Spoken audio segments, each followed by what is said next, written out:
What is up, Fanatics? It's 8 p.m. Mountain Time, and that means another episode of Home Theater Fanatics Live. Tonight, we've got another superlative episode for you.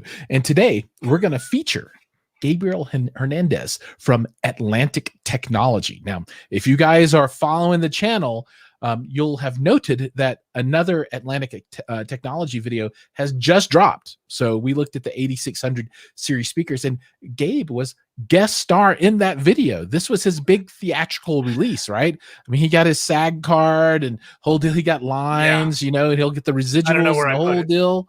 So welcome, Gabe. How are you? I'm doing great, man. Thank you. And you know what? That 60-second countdown just seems way more impressive. All right, you're cutting out just a little bit. Darn internet. Oh, just a little bit. There's no magical charm that you can do to make it go faster. You just have to cross your fingers and be like, work with me, internet deities. But yeah, let's hope.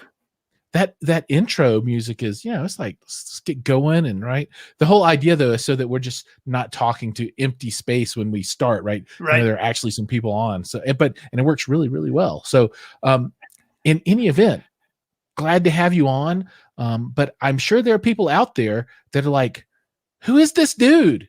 And why would I care about this dude? So who are you, man? Who are you? All right. Well, my name is Gabe Hernandez. I've been involved in the audio and video for the consumer market for almost 30 years now, and been heavily involved in integration and design, customization, consulting, all kinds of avenues around that.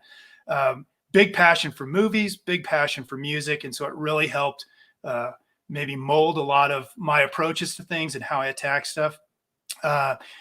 Run a company besides handling the rep stuff for Atlantic. This is a company that I've had a long relationship with. I actually have my own integration firm called Echo Home Theater Group.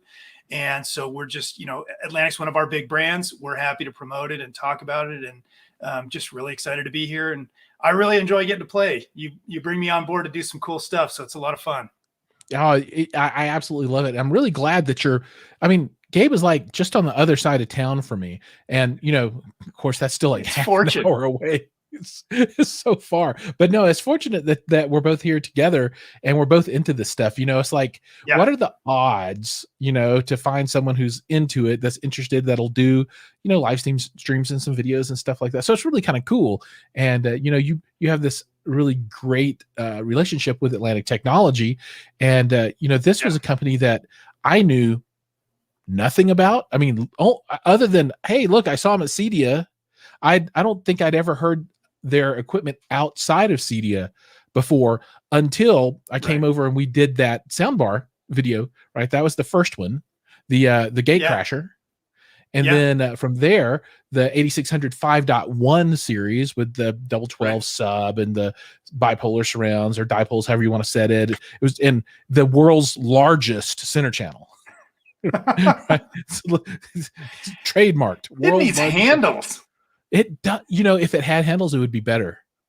It would be so cool. I'm sure there's some industrial designer right now going, no, this is not PA equipment. Don't listen to these guys. They're wrong. But it would be cool. Maybe you can talk a little bit about Atlantic Technology and let folks kind of know what's up with them, because I think there's going to be a group of people that don't know, right? Because I didn't know, and I like to think I know a lot about the niche, but I didn't know. Right. Well, Atlantic Technology is a pretty old speaker company, at least relatively speaking. So they've been around for 30 years and just over 30, as a matter of fact. And they really sort of hit at the dawn, I think, of what we now consider home theater.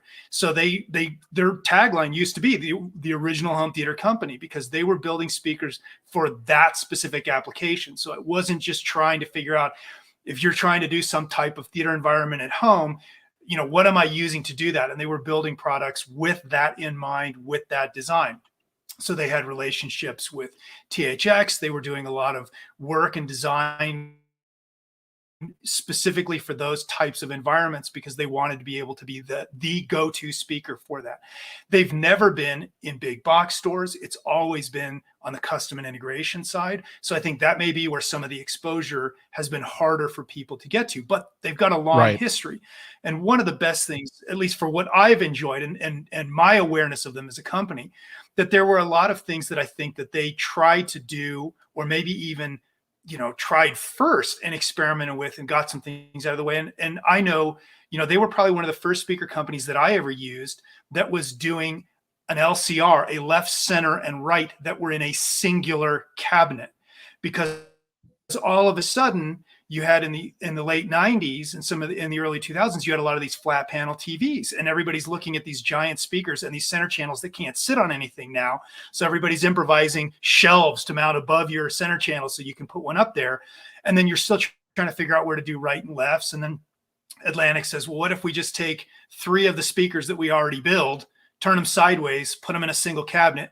And we probably did 24 systems that first year that all used that. The sound was good. It was a brilliant idea. And then as you started to get into more of these articulating mounts, you had a brilliant way to have the sound actually turn when the television turned. So if you had a more open, family room where you needed some versatility with the television, your front stage stayed in line with the TV because it was mounted directly under the TV. So it was a very cool speaker, and we really enjoyed using it.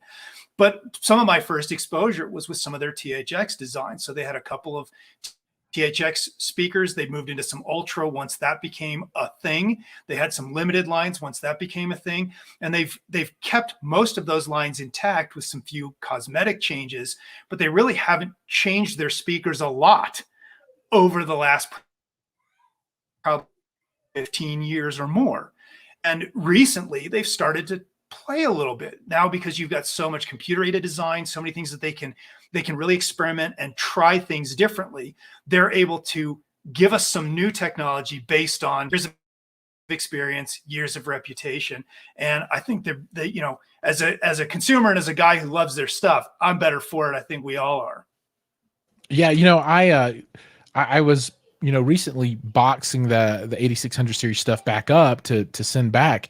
And, I was crying while I was doing it. I was like, oh no, whoa, I'm going to miss you so much. One, because you probably threw out your back.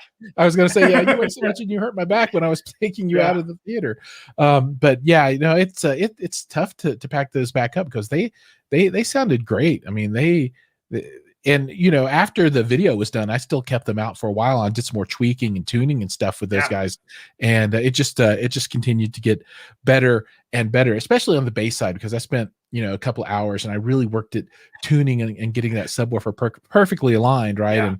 Yeah. And I got it flat way down to under 20, so it worked out really well. So let's it's a beast of a sub, yeah. And one of the things I think that I've liked about their subs is that they really do a great job with subwoofers. I think in their whole line that they really want a sub that doesn't necessarily draw attention to itself. So if you've got your crossovers right, if you've got placement right, it's almost invisible. You almost can't tell that that's the thing making the bass.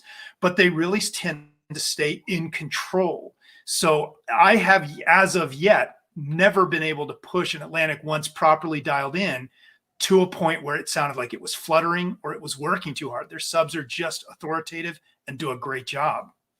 That's awesome. Yeah, that's cool. And, I think I mentioned this in the video too. I was worried. I was like, oh, this just isn't going to do it. This isn't going to have nearly enough guts. And then, when he got it going, I'm like, all right, it's doing it. It's got plenty of output. Yep. So I was very pleasantly surprised. So let's say hi to a few people that are here. So Parker Hemming up in the house with us.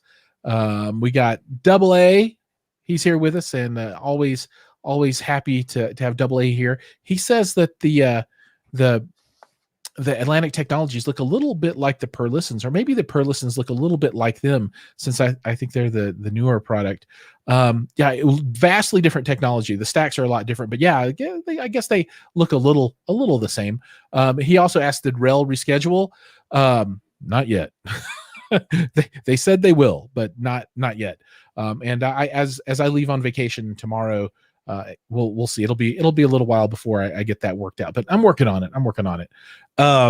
Let's see who else is here. Hi-Fi Haven, another guy here in Colorado with us, is with us tonight. So always a pleasure. Awesome. To have Hi-Fi Haven with us. Joey Peacock from Indie Audio Labs. He says, yo, Atlantic Tech in the house. That's how I always think he talks, right?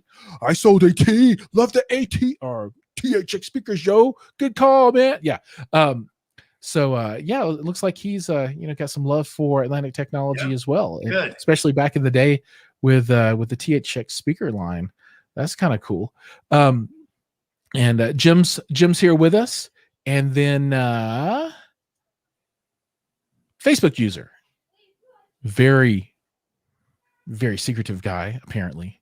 But he's here with us, so I'm glad to have him. All right.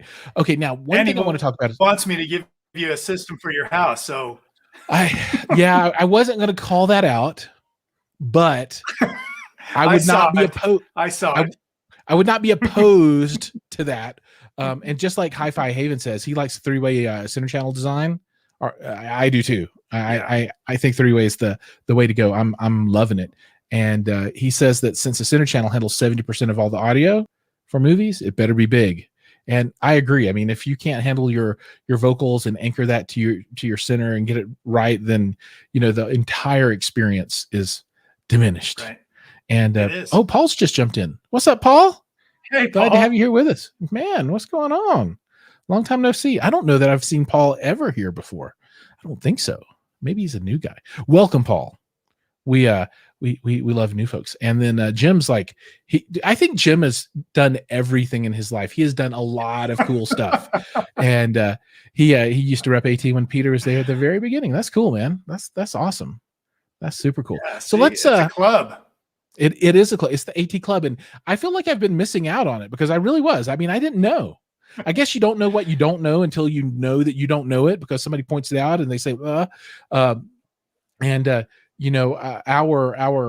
friend in common, that reps Atlantic Technology, he was all like, hey man, what I'm talking about, right? He's like, you got to check this stuff out. He's like, you got to look at it. And he was totally right. So I'm going to share this screen so we can just look at a little bit of the product portfolio that we've got going on with these guys. Sure. So Chrome Tab, Atlantic Technology, share. All right. So, there we go. So right off the bat, we got the Gatecrasher. I assume that's the 3. Yep. Boom. Gatecrasher and 3. I actually just saw that somebody was asking that question. So there is the answer. So the wireless system that we're playing around with the Gatecrasher system, it's based on this LCR soundbar, which can be a completely standalone device. It's on Wi-Fi. It allows you to do Spotify. You can do Tidal on it. You can throw from your phone. So you could, you can basically grab your iTunes, play them through the speaker. But it uses a wireless technology that isn't widely used except in the pro market. And it's called SKA. And it is an uncompressed wireless system, has very good range, but it allows your devices to have very low latency, very high quality sound being transmitted. So Giles and I did a video where we pulled these things out and looked at them. The finish on them is fantastic. They just need power. So you're just plugging the center channel, the soundbar in for power, the LCR, the surrounds in for power, subwoofer for power, and then they will link together and they operate on SKA. And then the whole system will find and grab when you turn it on. It works amazingly, and it's very versatile for setup. And then if you build a whole SKA ecosystem out of that. If you wanted to do SKA in different rooms, you could have a pair of speakers in another room. You could have another Gatecrasher in another room and be able to link rooms or have rooms do individual things. But as a quick and easy wireless setup, it is amazing. And then your placement becomes, you're not restricted by anything to get it set up. So it was definitely a very cool one for us to mess around with. Yeah, I liked it a lot. What's really funny is when we were first setting this up, we were overthinking it. And we're like, it can't be this easy. We got to make some extra stuff up to do. And no, if we just follow the instructions. We're looking in the books. It's got to tell me what to do. And then literally, we're like, what if we just push this button? And then everything was connected. And then we felt really dumb because we lost some time there. Yeah. And the price on this is really good too. I mean, $879. I mean, I mean, that ain't chump change, but it's also not like $5,000 crazy, you know? It isn't. It isn't. And again, I think some of the versatility, certainly the build quality on it, and the fact that you can build something off of it very quickly and easily. It's mobile. So, you know, if you're living in an apartment or you got a family room where you can't do a lot with, you're not going to be drilling holes. This is an easy and quick way to go, and you're keeping it within one family. Absolutely. Okay, so this is a total digress, but this comment, there's a set of books written by R.A. Salvatore, and they're Forgotten Realms novels for the D&D stuff, and they have a character who is a dwarf druid who has like a speech weird thing going on, and one of the very few words that he'll say is the word ooh. And the way that when you listen to the book on tape or Audible or whatever, the way that the voice artist does it, it's all, he always, you know, this guy goes ooh. Just see this, and all I hear in my head is ooh. It's like ooh. It's so hilarious. Oh my god, sorry. Here's a tech question on the Gatecrasher. How do you get sources in?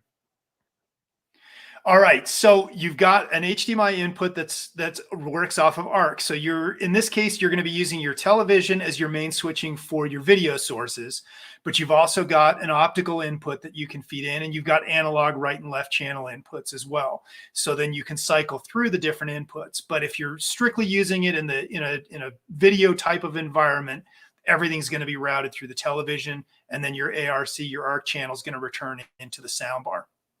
Now, there's also if you want to use apps from your phone, you can get a Correct. SCA dongle for your phone plug-in, and then just whatever you've got on your phone, you can use that as well. Because I think we went through that entire setup. So there's a Gatecrasher app. We did. We messed around with the SCA one too, and we didn't need to. But there's a Gatecrasher app that lets you pick, for example, play whatever's playing on your phone, and then you're able to grab and throw from your phone there. So I'm able to play iTunes that way. I'm able to, you know, grab Tidal that way if I haven't logged it in on the Gatecrasher itself. So it can be done that way. The SCA app they joke that it's the app that you never really actually need. But what's nice about SCA is that it gives you the ability then to bridge rooms. So if you're doing singular rooms or simple spaces set up with SCA like this system, don't really need it. But if you want to get other rooms involved, having the app is nice. And then there's a dongle and a variety of dongles that you can use for different things. So you can get a SCA dongle that's an optical out. You can get a SCA dongle that's USB that can plug into your computer. So you could even use some of these SCA speakers as computer speakers and transmit to them via these dongles. That's cool. Now, one thing that, you know, there's a question about this, and, you know, this is something to think about. Have you heard if there are any inklings that they're going to add some bouncy speakers to the top of this thing for that, you know, kind of Atmos effect out of a soundbar? I think if it's gonna come, it's gonna be a separate generation. So right now, this is what we've got with this guy. So I think that they were just looking at this as sort of a workhorse. It would be interesting to see if there's a way to enhance what the chipset's doing, maybe, and that you can add another set of those surrounds and tell it that they're actually Atmos speakers or back surrounds or something like that. It would be nice if that was an evolution in there. I don't know if that's in the works or if that's an idea. So we'll see what comes down the road. Right on. Very cool. So let's go ahead and look at some of the other stuff we got going on. So, you know, looking at floor standers, you know, this was the crazy center channel that we were talking about a little bit earlier. Super, super huge. And then here are the 8600 ELRs. And okay, and here's what I was a little bit jealous about. Your pair, the set you have in your home, is this color, and it. Oh, I don't know if there we go. That it looks Makassar so good. Ebony is gorgeous. Yeah, I really like it a lot. It kind of accentuates it. It adds. Yeah, it is pretty, and it makes me not ever want to give these things up. Not for the life of me. And okay, some crazy stuff here. So, you know, you can see the face of the cabinet. So that's 4/8, and I think 2 5.25 and a tweeter. Yep. And then if you look here, you see the grill. That's magnetic, but that grill has got to be like 15 pounds. Oh, I mean, it is heavy. Yeah, it's basically a sheet of yeah. It's I mean it feels like it's a metal sheet and it just sticks right on there. It's beautiful though, and definitely adds a little bit of heft to it. But it's also not terribly easy to pull off. So not a lot of risk that you're going to damage it or the speaker, but you definitely have to earn it to get them off of there. Absolutely. Let me see a couple other things that I don't think they've got pictures of this. Maybe they do. I want a picture of the rear, but they don't show the terminals and all the No, switches. I don't think there's a back panel. Yeah, yeah. Yeah, there's no back So panel. in quite a few of the speakers from literally the 4400 series bookshelves and up, Atlantic in their towers, or their what they would consider a floor standing speaker, have built in a couple of controls. This one has something unique that the others do not. But what they've built in is you've got a boundary compensation control. So if you're putting this inside millwork or a cabinet, for example, you've got the ability to compensate for the fact that you have now surrounded this with barriers, because most of us know putting a speaker into a box is a terrible idea because suddenly it sounds like someone's talking from the bathroom. And so you're able to correct for that. You're also able to correct it if it's just close to a wall and not boxed in. Then you're also able to compensate for how bright the room is. So maybe if you've got too much reverb, you can tone it down. If you don't have enough, you can try some enhancement. What the 8600s also offer is a switch to compensate if they were behind an AT screen. You and I joked when we were doing the review on them, they're kind of too pretty to tuck behind an AT screen. But if you wanted to, it could be done, and you could flip a switch to then correct them for that placement. That's cool. And like you said, I see it here on the 8200, it's on the 8600 and the 4000. And the 4400s have it too. Yep. So cool. All the way down to the bookshelves. So until you get into the little bookshelves, you've got that feature on all of their speakers. So not only do the towers have it, but their companion center channels also have the same thing. And when you think about it with a center channel, that may be the ideal one to have it on, because more often than not, we've got a piece of furniture in the front of the room and the center channel is likely sitting on a surface or inside an opening, and you've got the ability to correct it for its placement. There you go. Yeah. So that shot of the center shows that's basically the same panel on the towers as well. Right on. Yeah. Now, as far as new stuff goes, I think they just released was it architectural speakers? Is that right? Or so they just released Atlantic's just released a brand new series of architectural speakers built on what the system for the 8600s has. So you've got the matching mid-range driver, you've got the matching tweeter set. So it's a higher order center. Yeah, you've got a tripole, what they call the tripole surround, and this guy's a super versatile surround speaker. You can treat it as a bipole or dipole speaker with a dip switch on it. So once you've installed it, you can set it up for however you'd like it to tailor. If you're doing music listening, you want it in bipole mode. If you want, whatever, you make the adjustments.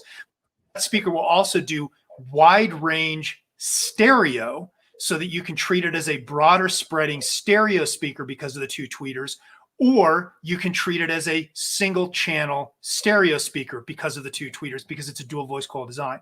So you've got all this and you can see the two connections right in there. So you've got a series of jumpers on it. So this is a speaker that you could use for high fidelity, like in an office or something where you didn't want to have speakers in the room, but you still wanted high fidelity, but maybe you're limited to speakers that you've got a single location. So you can put a single speaker in there, get stereo playback out of the two tweeters and the dual voice coil, and get it in basically a very nice design with the higher level drivers that they're using in the 8600s. That's cool. Right on. Yeah. And it looks like it's available in an 8-inch and a 6.5 inch. That's nifty. Correct. Yep. All right. So now my favorite thing, the subwoofers. And I guess we just there's a lot of yeah. Okay, here we go. just go straight to the SBT 1000. So this is what, 2 active 12s, 1,000 watts of power. And it's just wrecking stuff. Sealed. Yep. Sealed enclosure. And it's you got 100, and it weighs about 110 pounds. So it's you and a buddy putting this thing in place.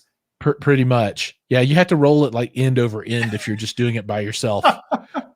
Which I did twice. I don't envy you, brother. I stole a kid and had them help me. Right on. Yeah, no, and the specs are pretty much right on. You know, it's got a selector between max SPL and max range, and I ran it always in max range because it had plenty of SPL, and you know, it's solid down to 20 hertz, looking good. Yeah, it was good. I liked it.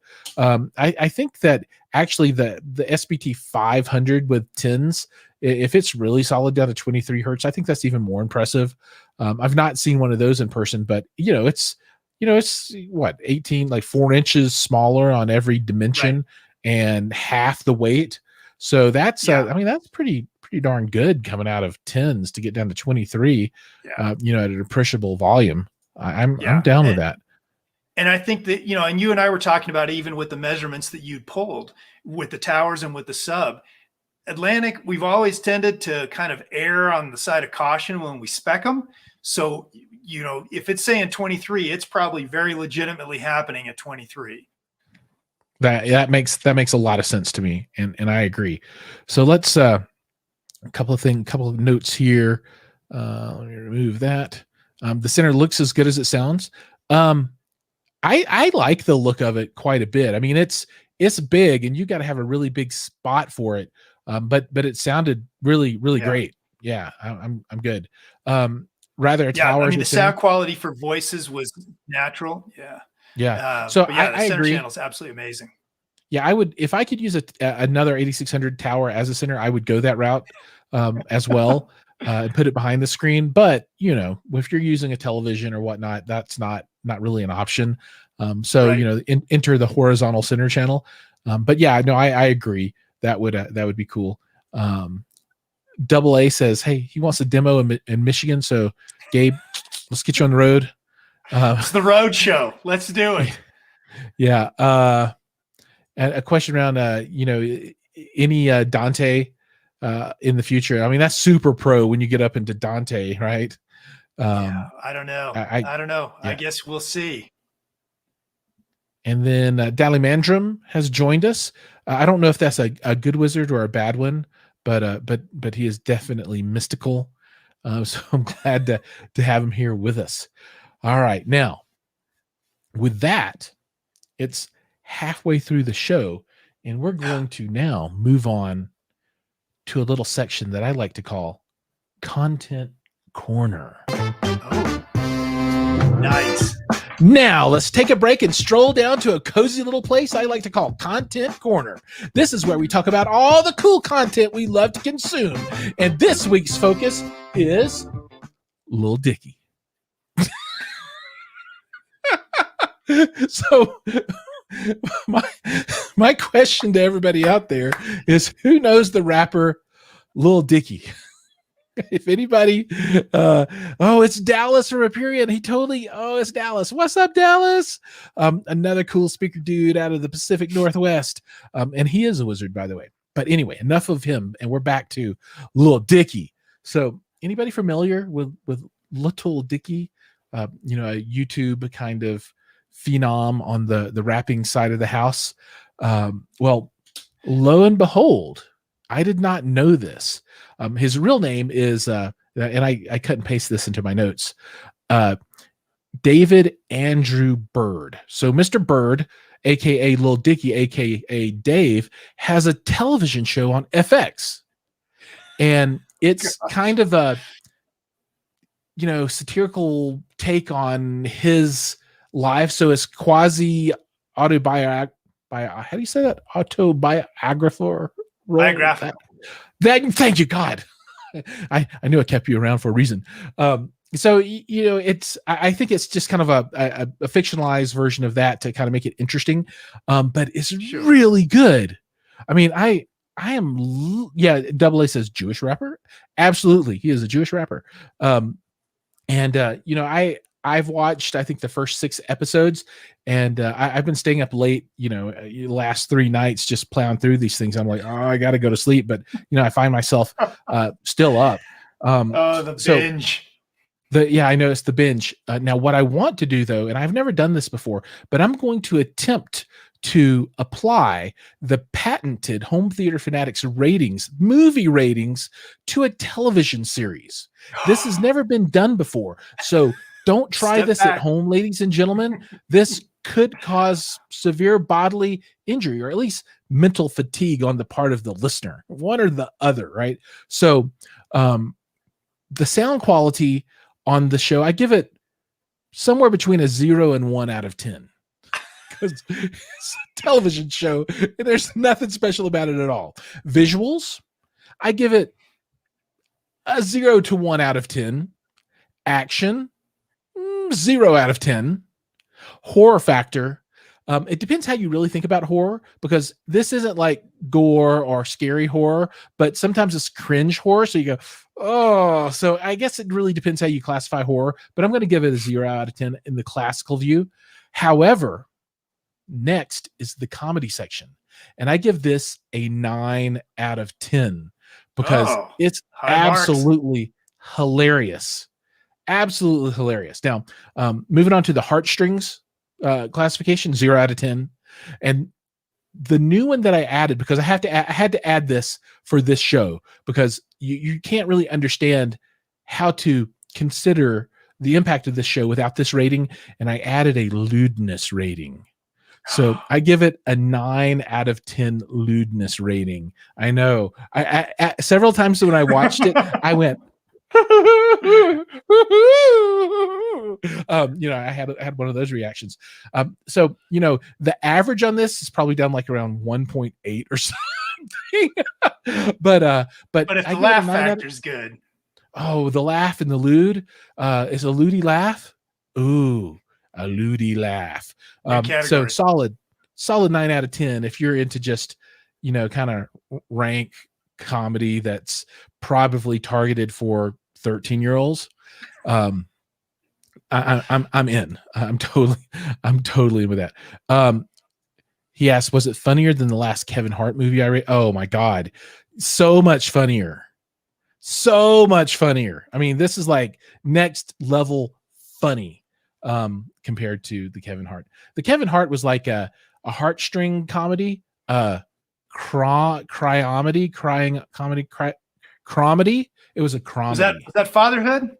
Yeah. So I did Fatherhood last week. I haven't actually watched any cool action movies or anything that everybody wants to hear about. I've been watching, rom-coms and feel good movies and now a TV show about a Jewish rapper that nobody's ever heard of. They're all like, Dave, who's that? That's actually the theme song to the movie. Dave, who's that? Dave, who's that? It's pretty funny. Okay, so that's all I've got from my point of view. But Gabe, you got to save us, man. Bro us up. Give us some testosterone here. So something. nothing new for me to throw out there.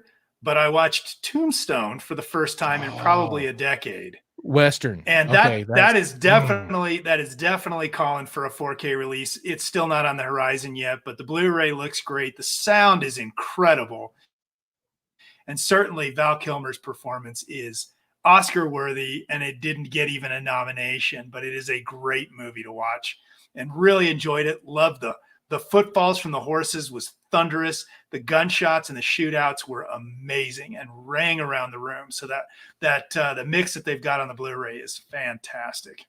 Dude, I'm your Huckleberry. No, I haven't seen that. Probably. Well, I can't let it be another 10 years. So you need to come over and we'll watch it again. I was thinking about it. I haven't seen it in forever, a very long time. But I think I'm going to start trying to schedule like some watch the movie in the theater kind of get-togethers, and whether that's at somebody's house or for a theatrical release for something big. But I want to watch, and some of the people, cool. People will be in for some of it, and some folks will be like, no way. But I want to do like Dune, because the new version's coming out. So I want to watch the old one, the extended cut.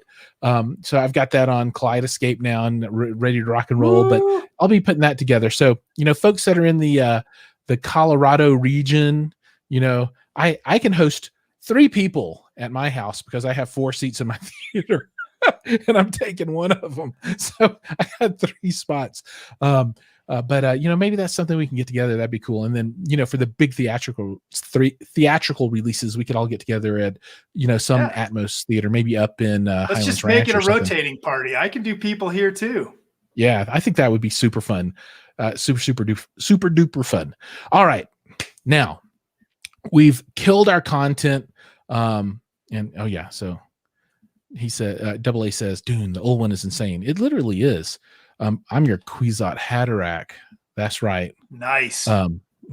People are like, what? You've got to watch it. You have to go watch it. This is everybody's homework. You have to go watch the original Dune, not any of the television stuff that was on Sci-Fi, but the old one. Who was the director? That was David Lynch. Yes, David Lynch. Man, you're brilliant. I like this. I'm a movie junkie, man. Yeah, I love it. So you have to watch the David Lynch version. So that's everybody's homework, because I'm going to be all about Dune. And when Dune's out, I'm going to do like a whole episode just dedicated to Dune and what I thought of it. And I'm going to do like a montage of photographs. And it's just going to be me kind of like this the whole time, So yeah. And I'm glad AA is excited. Most of the visuals on the classic Dune are unbelievable. Lynch was a master at his game, and have you heard of? But I will say, as a fan of that movie, I have to watch it in chunks. I cannot watch it all the way through. I start to lose it, and I have to go do something else and then come back to it. Really? Yeah. So here's something that let me see if I can share my screen real quick. And this is a little bit of trivia. So let me share screen, Chrome tab. All right. This Jodorowsky's Dune. Oh yeah. So this was the Dune that should have been, right? So I'm just gonna. So can anybody identify who this artist is? You've got to know who did that image. I gotta check because one of my friends was a storyboard artist in cinema, and I know that he knows Jodorowsky, but he worked on things like Fifth Element. So I'd have to check with him if it's his stuff, because I know that I don't know what capacity he's worked. This is him, when he worked with him, but super famous artist, super famous. Did all the Alien stuff. Oh, is that Giger stuff? Yes, it's Giger. Wow. Giger did all of this, and none of this stuff ever made the light of day. Wow. Just amazing. So if there was one movie that I could go back in time and make actually happen, this is the one. I mean this, and there's a maybe, so there's a short film about this movie, kind of a documentary style, and that might need to be part of the lead up to the next Dune movie, because folks that haven't seen that, I'll get a copy of that somewhere. And yes, good times. All right, moving away from content. I promise we're done. Now we're going to move on to the tech question of the week. I should have some music for this. That's what I need. Yeah. So tech question of the week. All right. And so I edit this into like a separate video. So I'm going to act like I'm doing this for real. What's up, fanatics? So today that's bad. What's up, fanatics? It's time for the tech question of the week. And today we've got Gabe from Echo Home Theater. How about that? That's right. And we'll do that today. Different hat. Yeah, that's who you are right now. Yeah, put that hat on. And my question for you, because everybody wants to know, and this is a pretty common question, is I'm not sure how to place my subwoofer. One, what do I do with my one subwoofer?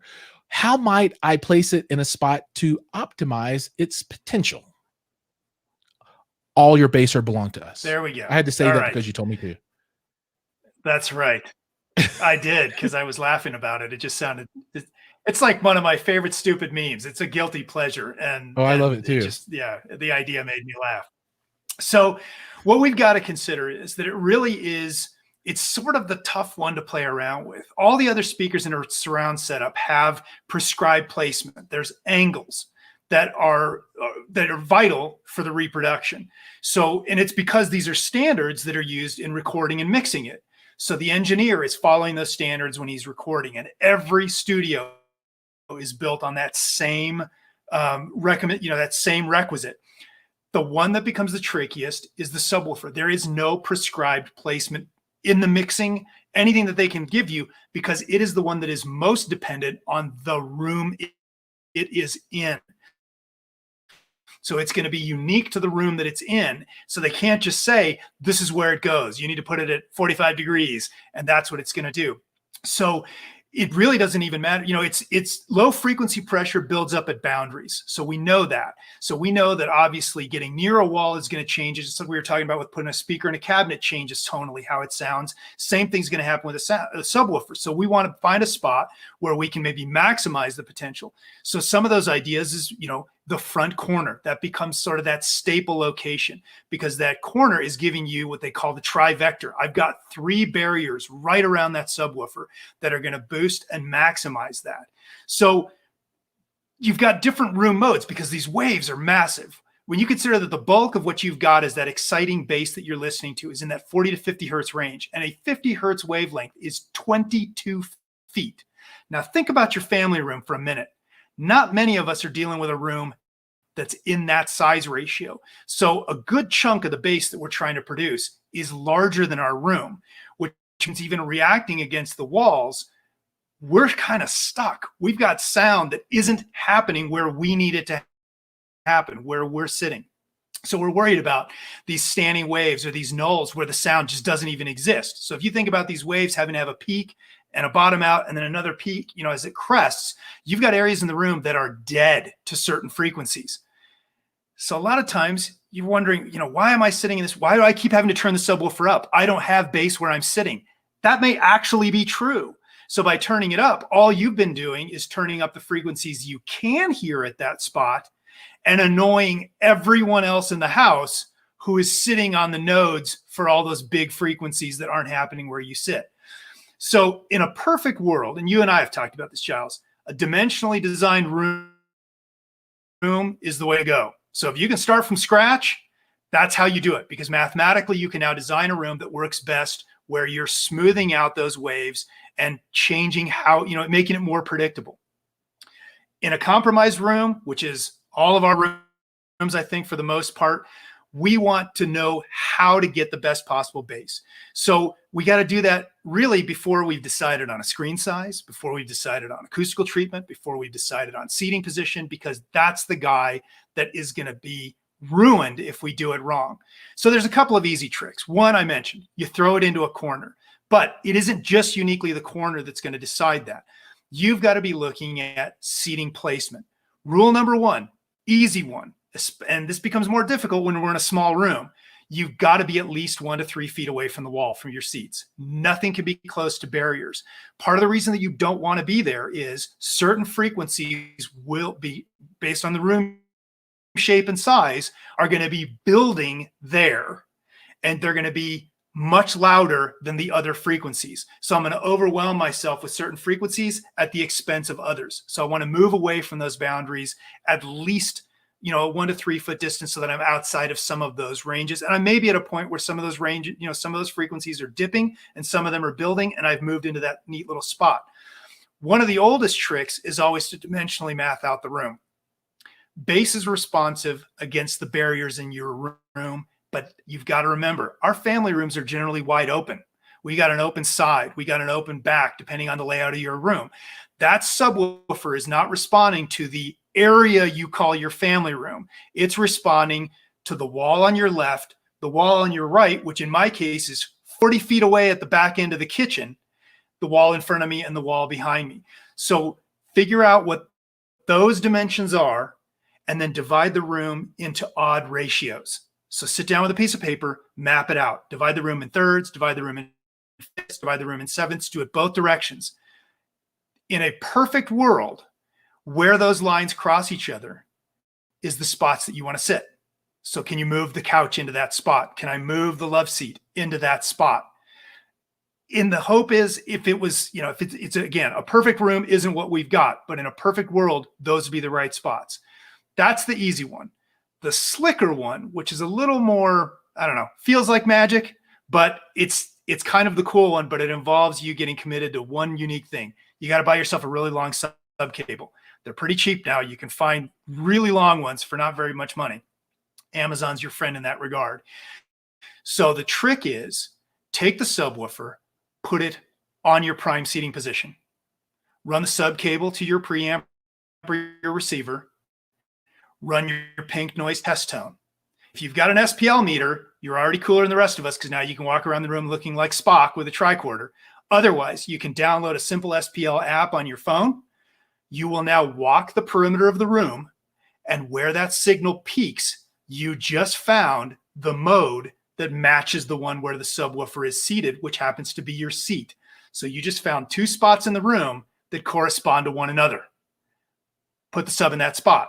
Now, we don't all have one chair. So what you basically do is figure out where that spot is, maybe drop a piece of tape or a piece of paper and mark it. Move the sub to a different seat. Do the same thing. Put another spot down. You're averaging an area that hits most of those seats.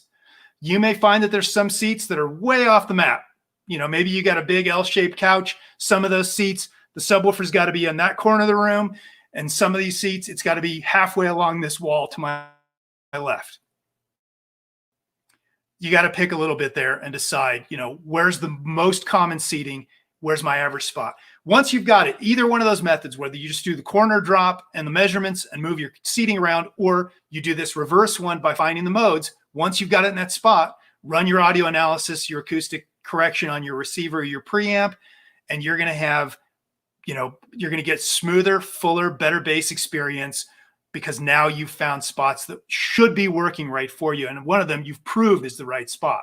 So that's my little trick with the single sub. So what if you got two subs? Oh, man. So what if I have like 40 like you? No. So Double A says, what if you got one for each channel? That's probably overkill, but I do applaud you for doing that. So that's where, as I was bringing up, if you're doing this little base check where you're putting the sub in a seating position and you're marking off spots, as I said, depending on what your seating arrangement looks like, you may find spots that are nowhere near one of these spots. So you may find 3 or 4 seats in the room that average out within a couple feet of each other along one wall. And then you may have another couple seats in the room that are somewhere else in the room. That's where the second sub goes. What you're trying to do is find the spots where the subs are building and filling in together. Once you've done that, again, now you got your 2 subs, your 4 subs, run your acoustical check with your receiver, and it's going to start to blend it. That acoustical software is great stuff, but it cannot fix a shoddy room. This is a way for you to try to get the room and the subwoofer to understand each other and then have that software do its correction on top of that. That's awesome. Cool. Well, thank you for telling us, you know, how we can scientifically, I guess, maybe, you know, add some type of structure around a way to identify, to put a sub or 2 in a spot that's going to maximize its performance in the room. Because this, right. I think this has got to be one of the most common questions, period. You know, it is. What do I do with my subwoofer? Where do I put it at? How do I make it sound the best? How do I tune it? Yeah, right on. Yep. Well, thank you. Now, and one of the chief complaints where you're saying that, you know, people don't get the bass that they expected. It doesn't do what they think. Well, a lot of times that's the reason. It's in the wrong spot, at least relative to your seat. You're both in the wrong spot. Let's fix that. Right on. Very cool. All right. Now we're going to move on to segment 6 of the show, which is cleanup and announcements. So upcoming projects. I'm going on vacation, y'all. It's Hawaii time. What's up? Yeah. Next week I'll be streaming live from Hawaii. I'll probably be alone unless people just want to come and jump on. And I'm not even sure how many time zones that's off. So to get an 8 p.m. show, it's probably like 3 o'clock in the afternoon or something over there. So I gotta figure that one out. But I'll be out, you know, soaking up some waves, I guess. I don't know. I'll probably look like a big beached whale. I think that's my beach look, the beached whale look. But a number of videos coming out, a number of videos in the hopper, working on the Triangle and the Purion Audio reviews. Those are going to be awesome. The Harbottle M18X subwoofer review is completely filmed, ready to go. That one's in editing now. I did a M100 DAC review. That one is all filmed and just needs a little edit work done on it. I did a couple of more small videos that will, I think, be interesting for folks. So like how to bridge a Synbison FP series amplifier, because I get that question a lot. I'm like, how do I, bridge this thing? Because when you bridge the pro amps, a lot of times you have to use a different pin out on the speak on power cable. So instead of using the +1 and -1, you need to use the +1 and -2, and so you have to change the end of the cable, or you have to buy a bridging cable that's got the the cable swap done in it for you. So a little video about that, a little tech helper, so to speak. So a lot of stuff coming down the pike here for new stuff. And if you watch my Instagram channel, a few pieces of gear came in. I've got a Klipsch soundbar that just came in. I'll be getting to that sometime. I have an amazing amplifier from Digital Amp Co., so Cherry Amplifiers. I'm really looking forward to getting that one. I cracked the box open a bit today and took a look at it, and it's just gorgeous. It weighs like 10,000 pounds. I mean, I put it on the scale. It said 10,000 pounds. It was amazing. So a lot of cool stuff coming. Awesome. So looking forward to that. And Gabe, I hope that I'll be able to get you over to help with some of these and collab with that. Oh, it'll be fun. And, absolutely. Yeah. And Audio Architects is up in the house, and I'm hoping I can get him over here to work on some of the next bookshelf battles that we often do together. So I'm looking forward to that one. Glad to have Mike here in the house with us today. And then I guess finally, everybody make sure to check out the notes below. Go take a look at Atlantic Technology. Check out Gabe's information. If you're in Colorado and you're looking for the home theater hookup, and this is custom install stuff, equipment, 2-channel, whatever, he is your guy. So absolutely go to the website. If you need me to give you a phone number, hit me up. I'm glad to make that connection however I can. Oh, and then we also have talked just a little bit, because I want to hire Gabe to help me with a video, because he can do stuff that I can't do. And I'm talking to a company called Vessel, VSSL, and they make a really cool amplifier, and they've got a new version of that coming out. And the goal is to install this in a upstairs bedroom. So it's got attic access, so we can do in-ceiling speakers, and it's not too hard. We just got to get down the wall, and then integrate that in, that amplifier with a television, and maybe, I don't know, some other stuff, and just be able to leverage those 2 ceiling channels. We'll put the whole thing together and show the process. It'll be cool. Yeah. So I'm gonna bend his arm and try and cajole him into helping me do that, so I don't fall through the ceiling or something stupid. I don't know. It's better if I do it. It's better if I fall through the ceiling. Exactly, right? Yeah, because you probably have insurance for that. People would look at me and they'd be like, "Oh, that poor dude. He should have stayed at the beach." But I think that'll be a pretty cool one, especially with the technology that's in this new amplifier. So looking forward to that. All right, folks. Let me do a quick look and see if there's anything else. Huddle says he's got to work at 6. He's got to check this out later. Thanks for popping in, man. Wherever you're at 6 o'clock. I don't know what time zone that is, but in maybe Huddle, maybe it's in Germany, and this 6 in the morning. Yeah, right on. International. I love it. He's starting his day. We're quitting. I know that's see. I love how this brings people together from all over the place. It's this common love of this hobby that we all have. It's really great.